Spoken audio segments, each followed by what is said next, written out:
So hello everyone, this is Nishant Sharma and welcome to target for IQ. तो कल हम लोगों ने आपके सामने कॉन्स्टिट्यूशन ऑफ इंडिया के 30 क्वेश्चंस कवर करे थे और आज हम वापस से 30 मोर क्वेश्चंस लेकर आए हैं आपके सामने for the JLO preparation, that is junior legal officer की जो प्रिपरेशन है। आपका जो राजस्थान जेएलओ है उसका जो एग्जाम है उस पर्टिकुलर पर्पस के लिए हम लोग आपके सामने 30 मोर कॉन्स्टिट्यूशन के क्वेश्चंस लेकर आए। चलिए अब हम डिस्कस करते हैं वन बाय वन, बहुत मजा आएगा। चलिए अब देखिए, पहला क्वेश्चन जो बात करता है वो है who is the supreme commander of the defence forces. Defence forces का सुप्रीम कमांडर कौन होता है? तो अगर हम लोग कॉन्स्टिट्यूशन में देखते हैं तो डिफेंस फोर्सेस का सुप्रीम कमांडर होता है प्रेसिडेंट ऑफ इंडिया। तो इसका आंसर होगा option number B, that is president of India. चलिए सेकंड क्वेश्चन। अब सेकेंड क्वेश्चन आपकी बात कर रहा है the president of India is elected by. President of India कैसे इलेक्ट होते हैं, यह क्वेश्चन पूछा गया है। कौन है जो प्रेसिडेंट ऑफ इंडिया को इलेक्ट करते हैं? चलिए ऑप्शन रीड आउट करते हैं। The president of India is elected by all the members of the Lok Sabha and Rajya Sabha, elected members of Lok Sabha and Rajya Sabha, elected members of assembly, Delhi legislative assembly as well as Puducherry, and all members of state legislative assembly select the correct answer. इसमें हमें correct answer देखना है कि इसका correct answer होगा क्या। अब अगर इससे करेक्ट आंसर की बात करें तो इसका अगर हम लोग राइट ऑप्शन देखें तो elected members of Lok Sabha as well as Rajya Sabha, पहला ऑप्शन तो ये है, दैट मीन सेकंड वन। और थर्ड है आपका elected members of state legislative assemblies of Delhi as well as Puducherry. तो सेकंड और थर्ड वाला जो ऑप्शन होगा इसका मतलब इसका करेक्ट ऑप्शन है option number B, that is 2 and 3, क्योंकि elected members of Lok Sabha, Rajya Sabha and elected members of आपका national capital territory of Delhi, Puducherry plus elected members of all the other state legislative assemblies. तो इसमें जितनी भी स्टेट लेजिस्लेटिव असेंबलीज हैं, दिल्ली है और पुडुचेरी है, सारी लेजिस्लेटिव असेंबली आएंगी प्लस लोकसभा और राज्यसभा के लेजिस्लेटिव जो आपके इलेक्टेड मेंबर्स है वो आएंगे। चलिए अगला क्वेश्चन देखते हैं। प्रेसिडेंट शैल सबमिट रेजिग्नेशन। प्रेसिडेंट किसको अपना रेजिग्नेशन सबमिट करते हैं? थर्ड क्वेश्चन ये है। इसका अगर करेक्ट ऑप्शन देखेंगे तो इसका करेक्ट ऑप्शन है आपका vice president, that is option number B. तो ऑप्शन नंबर बी इसका करेक्ट ऑप्शन हो जाएगा, वाइस प्रेसिडेंट। चलिए अब चलते हैं अगले क्वेश्चन पे। Next question is which is not necessary qualification, which is not necessary qualification to be a president of India. President of India बनने के लिए कौन सी नेसेसरी क्वालिफिकेशन नहीं होनी चाहिए? और अगर हम इसको पॉजिटिव में देखें, प्रेसिडेंट ऑफ इंडिया बनने के लिए कौन सी नेसेसरी क्वालिफिकेशन होनी चाहिए? तो ये अगर क्वेश्चन है तो he must be a citizen of India. अब देखिए यहां पे क्वेश्चन है नॉट का, नॉट जरूरी नहीं है, तो सिटीजन ऑफ इंडिया बहुत जरूरी है। अगर आप सिटीजन नहीं है तो आप प्रेसिडेंट नहीं बन सकते हैं। He must be 35 years old, 35 साल का एटलीस्ट आपको होना ही पड़ेगा to become president of India. बाकी के ऑप्शंस अगर हम देखें, must be qualified to hold, qualified to be a member of Rajya Sabha और qualified to be a member of Lok Sabha. यहां पर कंफ्यूजन होता है एस्पिरेंट्स को। तो अगर इसका हम लोग करेक्ट ऑप्शन देखेंगे तो उनको लोकसभा का भी आपका पर्सन एलिजिबल होना चाहिए to become member of parliament और लोकसभा। इसका मतलब इसमें जो पूछा है नॉट अ कंडीशन, तो इसकी कंडीशन है option number C, that is must be qualified for the Rajya Sabha. Rajya Sabha member के लिए क्वालिफिकेशन उनकी जरूरी नहीं है क्योंकि वो वाइस प्रेसिडेंट के लिए जरूरी होती है, not for the president of India. चलिए अगला question. When the president be impeached, when the president is to be impeached the charge shall be preferred by। अगर प्रेसिडेंट का इंपीचमेंट का चार्ज अराइज हुआ है तो वो कौन से हाउस में अराइज होगा? तो उसमें कॉन्स्टिट्यूशन ऑफ इंडिया में अगर हम देखें तो ये लिखा है आपका either house of the parliament, दोनों में से किसी भी हाउस में अराइज हो सकता है अगर हम बात करें इंपीचमेंट ऑफ द प्रेसिडेंट की। तो इसका करेक्ट ऑप्शन होगा ऑप्शन नंबर ए। चलिए अगला क्वेश्चन।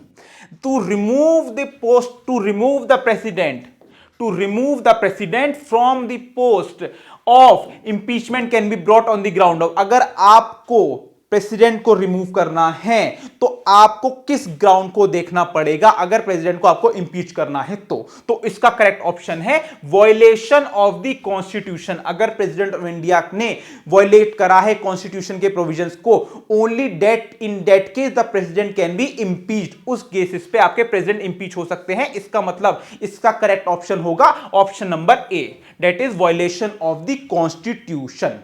चलिए नेक्स्ट क्वेश्चन पे अगर चले, if the position of president and vice president, अगर प्रेसिडेंट एंड वाइस प्रेसिडेंट की जो पोजीशन है अगर वो वेकेंट हो जाती है तो कौन होगा जो उनकी पोजीशन को होल्ड करेगा। क्वेश्चन ये है, if the position of the president and vice president of India is vacant, who among the following officiate the president of India, तो कौन है जो as a president of India serve करेंगे। तो इसका करेक्ट ऑप्शन अगर हम देखें, that is chief justice of India जो हैं वो सर्व करेंगे फॉर द टाइम बीइंग, अगर उस टाइम पे ना तो president of India post hold कर रहे हैं और ना ही वाइस प्रेसिडेंट ऑफ इंडिया उन प्रेसिडेंट की पोस्ट को होल्ड कर रहे हैं। तो इसका अगर करेक्ट ऑप्शन देखें तो ऑप्शन नंबर बी आपका, that is chief justice of India जो हैं वो होल्ड करेंगे उस पर्टिकुलर टाइम के लिए। चलते हैं अगले क्वेश्चन पे। अगर आठवां क्वेश्चन, क्वेश्चन नंबर 8 हम लोग देखें, date in which of the following decisions the Supreme Court observed that the mercy petitions under Article 72 and 161 of the Constitution should be disposed of within 3 months। तो अगर mercy petitions होती हैं वो 3 महीने के अंदर अंदर डिस्पोज हो जानी चाहिए, ये किस केस में बोला गया था, क्वेश्चन ये है। तो अगर इसका हम लोग करेक्ट ऑप्शन देखेंगे तो ऑप्शन ए है Kuljeet Singh versus lieutenant governor of Delhi, Maruram versus union of India, C is Sher Singh versus state of Punjab and D is Kehar Singh versus union of India. तो अगर इसका करेक्ट ऑप्शन अगर हम देखें तो इसका करेक्ट ऑप्शन हो जाएगा आपको option number C, that is Sher Singh versus state of Punjab. इस केस में ही बोला था कि मर्सी पिटिशंस जो होती हैं उनको विद इन 3 मंथ आपको डिस्पोज ऑफ करना पड़ेगा। यहां तक बात हुई, either it be file under article 72, या तो वो 72 में फाइल करी गई हैं या फिर वो 161 में फाइल करी गई हैं, तो वो आपको विद इन 3 मंथ्स में आपको डिस्पोज ऑफ करना पड़ेगा, विद इन 3 मंथ्स। ये आपका बोला गया था शेर सिंह वाले केस में, that is option number C is the correct option. चलिए नेक्स्ट क्वेश्चन पे चलते हैं। Question number 9, The president shall have the power under Article 72 of the Constitution। Under article 72 में हम लोग पढ़ते हैं प्रेसिडेंट के हाथ में जो है वो पार्डनिंग पावर होती है। उसमें किस किस ग्राउंड पे या किस किस बेसिस पे वो पार्डन कर सकते हैं, क्वेश्चन ये पूछा गया है। So the president of India shall have the power to grant pardon under Article 72 of the Constitution of India। कौन कौन सा है, पनिशमेंट और sentence by a court martial, अगर कोर्ट मार्शल से पनिशमेंट दिया गया है, या फिर अगर पनिशमेंट दिया गया है जहां पर यूनियन की पावर एक्सटेंड होती है, या फिर अगर उनको डेथ पनिशमेंट दिया गया है किसी भी पर्सन को, तो उस केस में आपका प्रेसिडेंट की जो पावर है पार्डनिंग की वो तीनों के तीनों ऑल ऑप्शंस में एक्सरसाइज हो सकती है under article 72 of the constitution of India. तो इसका अगर करेक्ट ऑप्शन देखें, that is option number D which is all of the above. यहां तक बात हो गई क्लियर। चलते हैं हम अगले क्वेश्चन पे। अब देखिए 10वें क्वेश्चन, क्वेश्चन नंबर 10 का आपका क्या कह रहा है कि किस केसेस में यह बोला गया था कि प्रेसिडेंट बाउंड है, मतलब किस अमेंडमेंट में यह बात करी गई थी, that the president is bound to take the suggestions of the council of minister. ये क्वेश्चन पूछा गया है, in which of the following amendments of the constitution made in mandatory for the president to accept the advice given by the council of ministers. Council of ministers की आपको advice माननी ही माननी है, ये किस केस में या किस अमेंडमेंट में बोला गया था, ये क्वेश्चन है। तो इसका अगर हम अमेंडमेंट देखें तो अमेंडमेंट नंबर 42 अमेंडमेंट में बोला गया था कि आपको you have to consider and you are bound to take the advice of the council of minister, और उसी के लिए 44th अमेंडमेंट आया था जिसमें कि रिकंसीडरेशन के लिए प्रेसिडेंट एक बार भेज सकते हैं आपका उस पर्टिकुलर एडवाइस को वापस से फॉर द रिकंसीडरेशन। तो इस केस में इस पर्टिकुलर क्वेश्चन में यही पूछा है कि किस में वो बाउंड थे, किस अमेंडमेंट से। तो जहां तक इस पर्टिकुलर क्वेश्चन का आंसर है वो है option number B, that is 42nd amendment. अब चलते हैं अगले वाले क्वेश्चन पे। Prime minister itself is a separate class. Prime minister जो है वो अपने आप में ही एक सेपरेट क्लास है, ये किस केस में बोला गया था, तो ये क्लियर कट जो केस है वो है आपका पीवी शास्त्री वर्सेस यूनियन और PY Shastri versus union of India में ये चीज बोली गई थी कि प्राइम मिनिस्टर जो है अपने आप में ही सेपरेट क्लास है। यहां तक बात हो गई क्लियर। चलते हैं क्वेश्चन नंबर 12 पे। By which of the constitutional amendment, किस कॉन्स्टिट्यूशनल अमेंडमेंट से यह बोला गया था date the number of ministers limited to 15% of the total numbers of members of the lower house। lower house में जो आपके कैबिनेट काउंसिल ऑफ मिनिस्टर्स होते हैं वो एटलीस्ट 15% होने चाहिए। ये आपका आर्टिकल 75 में मेंशन्ड है कॉन्स्टिट्यूशन ऑफ इंडिया के। Article 75 of the constitution of India ये बात करता है, ये किस अमेंडमेंट से आया था कि 15% जो है आपके मिनिस्टर्स होने चाहिए लोअर हाउस में, which is called like Lok Sabha. Lok Sabha में आपके 15% होने चाहिए। अब अगर इसका करेक्ट हम लोग ऑप्शन देखें, डेट इज 91st अमेंडमेंट, तो ढूंढते हैं 91st कहां पर है। तो 91st आपका ऑप्शन नंबर ए में ही डिफाइंड है। ऑप्शन नंबर ए ही आपका कह रहा है 91st अमेंडमेंट से ही 15% मिनिस्टर्स होने चाहिए लोकसभा में। तो इसका करेक्ट ऑप्शन है ऑप्शन नंबर ए। चलते हैं अगले क्वेश्चन पे। क्वेश्चन नंबर 13 आपकी बात कर रहा है that consider the following statement, a person who is not a member of parliament. जो एक पर्सन है वो मेंबर ऑफ पार्लियामेंट नहीं है, डेट मींस वो इलेक्ट होकर पार्लियामेंट में नहीं आए हैं।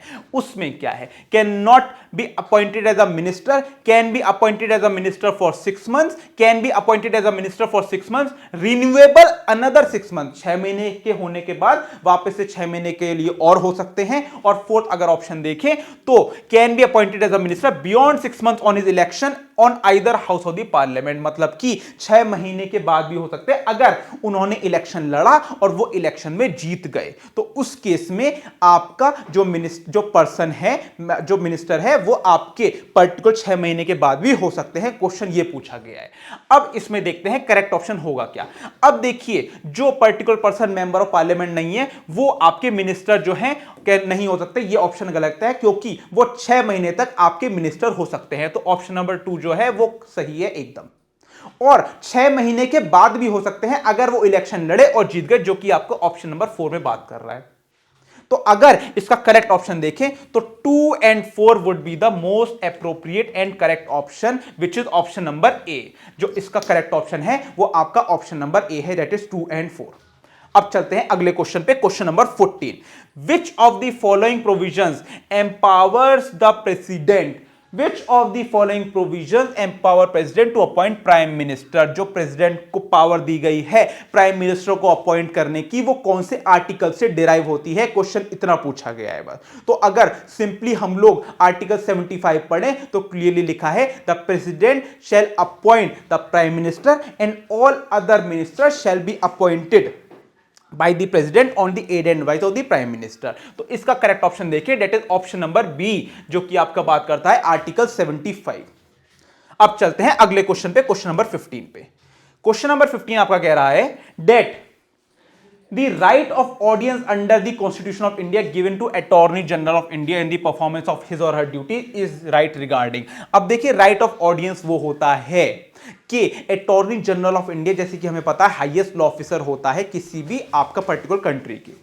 अब राइट ऑफ ऑडियंस का मतलब वो होता है कि दूसरे एडवोकेट को सुनने से पहले अटॉर्नी जनरल को सुना जाएगा, as he is holding a constitutional post. उसको कहते हैं राइट ऑफ प्री ऑडियंस। दूसरे एडवोकेट को सुनने से पहले अटॉर्नी जनरल को सुना जाएगा। ये आपका क्वेश्चन है। तो इसका अगर इसका करेक्ट ऑप्शन देखें, राइट ऑफ प्री ऑडियंस कहां होगा, अपीयरेंस इन कोर्ट्स। कोर्ट्स में उनकी अपीयरेंस पे प्री ऑडियंस दिया जाएगा, मतलब कि उनको राइट दिया जाएगा दूसरे एडवोकेट से पहले सुनने का। यह क्वेश्चन है और इसका आंसर होगा option number A, that is appearance in court.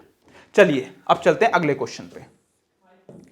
Who among the following, question है who among the following holds his office at the pleasure of the president. अभी हमने बात करी अटॉर्नी जनरल ऑफ इंडिया की और अगला question भी attorney general of India पे ही आ गया।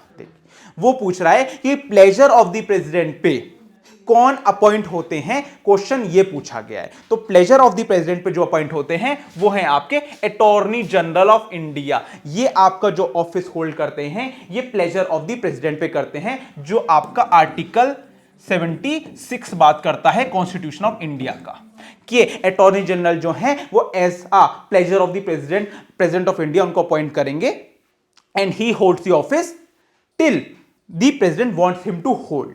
तो जब तक प्रेसिडेंट चाहे उनको ऑफिस होल्ड करा सकते हैं, इसी वजह से वो प्लेजर पे आपके अपॉइंट होते हैं। इसका अगर करेक्ट ऑप्शन अगर हम देखें तो वो है attorney general of India, that is option number B.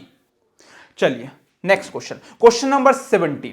Question number 17 आपका ये कह रहा है that how many members, Rajya Sabha में कितने मेंबर जो हैं वो नॉमिनेट होते हैं।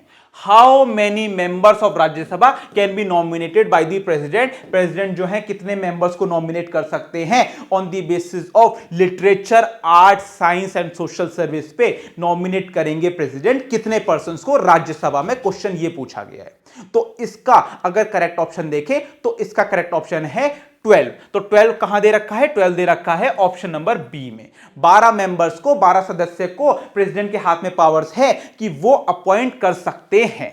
तो इसका करेक्ट ऑप्शन देखें, that is option number B is the correct option, that is 12। अब चलते हैं अगले क्वेश्चन पे, जस्ट अ सेकेंड।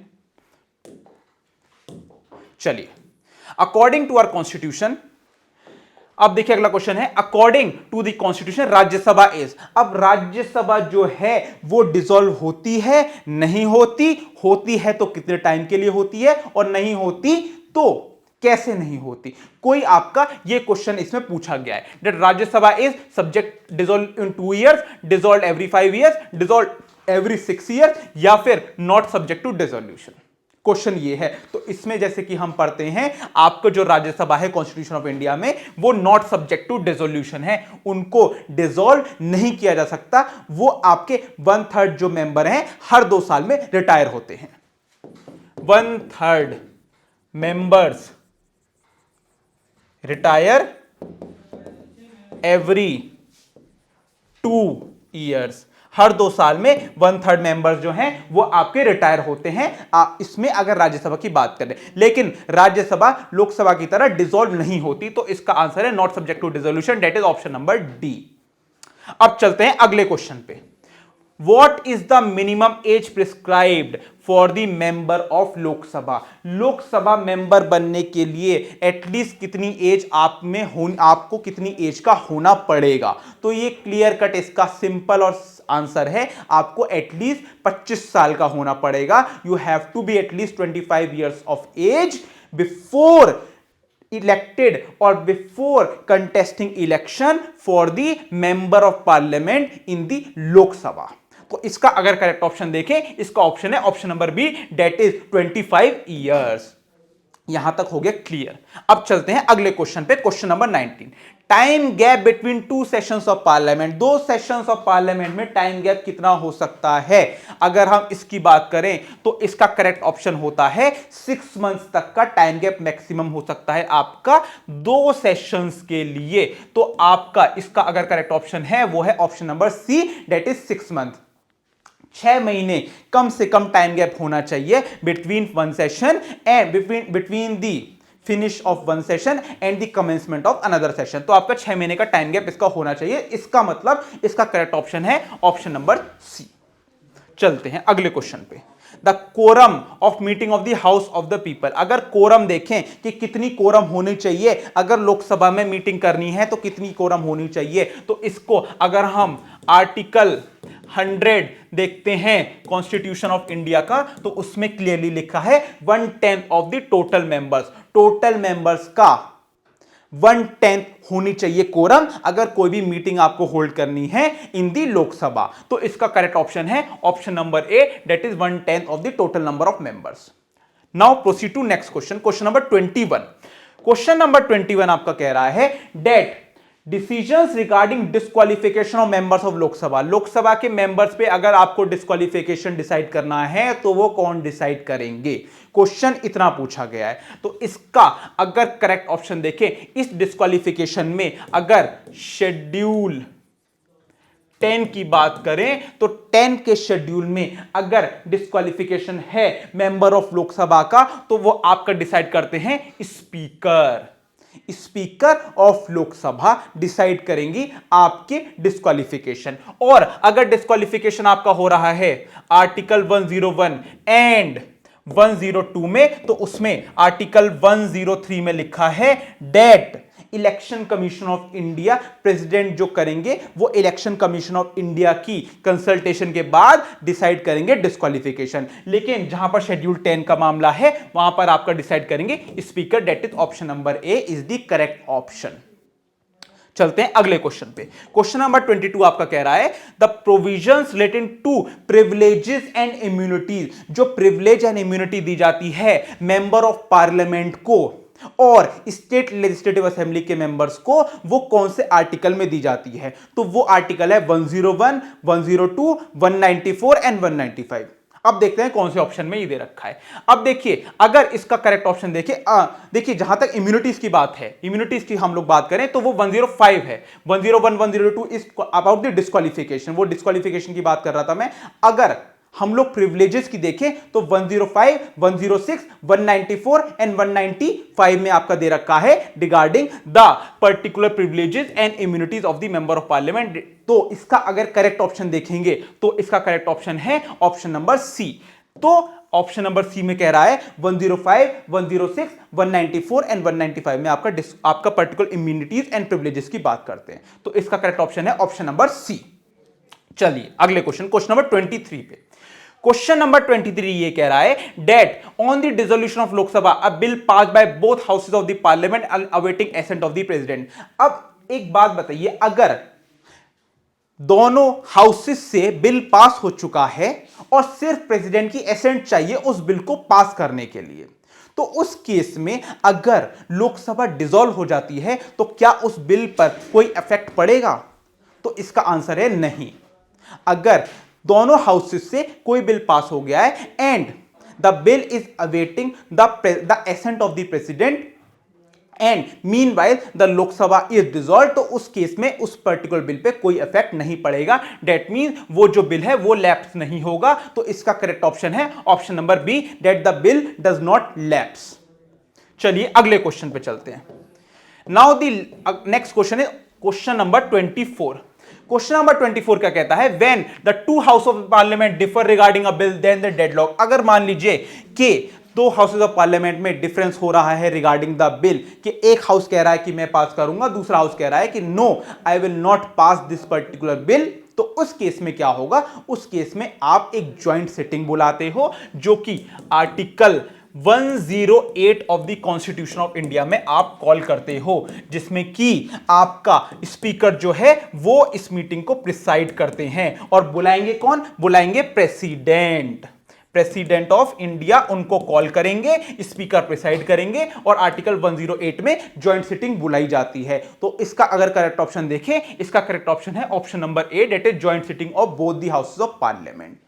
चलिए क्वेश्चन नंबर 25 पे चलते हैं। अब अ money bill can be originated. तो मनी बिल जो हम पढ़ते हैं, मनी बिल की डेफिनेशन आर्टिकल 110 में मनी बिल है और इसका जो प्रोसीजर है वो 109 में दे रखा है। तो मनी बिल कहां ओरिजिनेट होगा, इसका करेक्ट ऑप्शन देखते हैं। तो मनी बिल सिर्फ आपका लोकसभा में ओरिजिनेट होता है and Rajya Sabha has power only to make certain recommendations. अब लोकसभा के ऊपर है वो रिकमेंडेशन एक्सेप्ट करे या नहीं करे। तो इसका अगर करेक्ट ऑप्शन देखेंगे तो इसका करेक्ट ऑप्शन है option number A, that is only in Lok Sabha. सिर्फ और सिर्फ लोकसभा में ही आपका मनी बिल ओरिजिनेट होगा।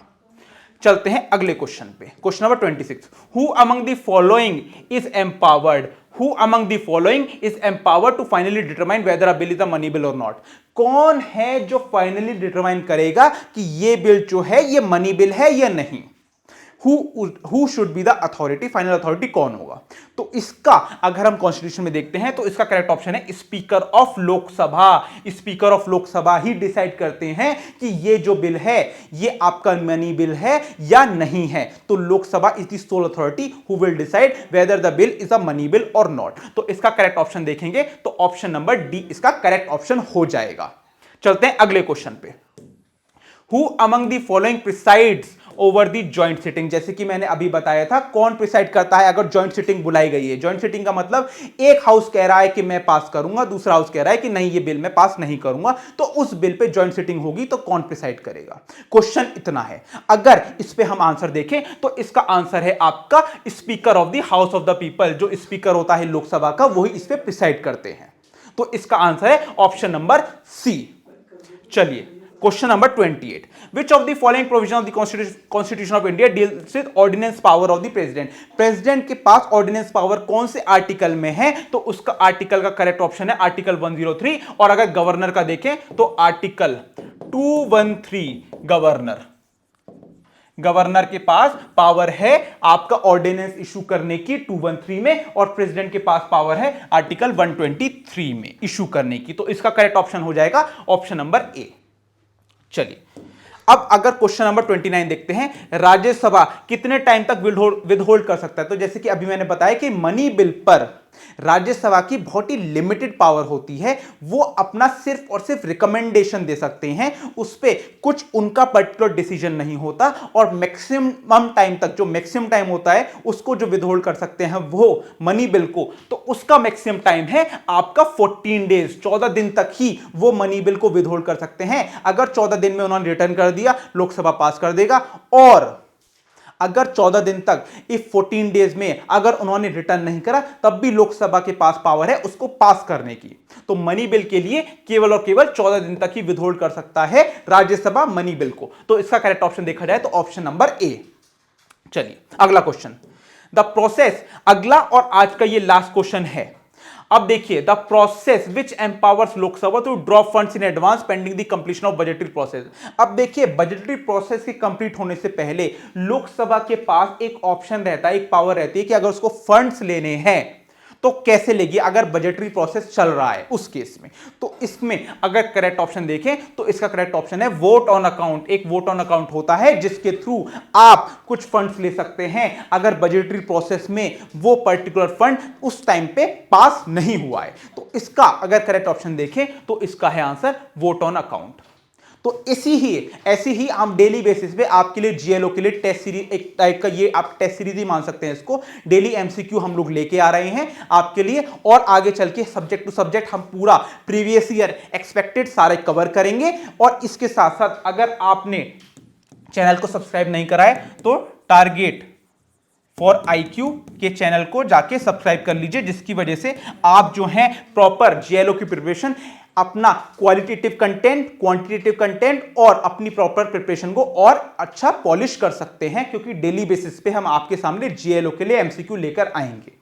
तो आज की इस वीडियो के लिए इतना ही। Thank you very much.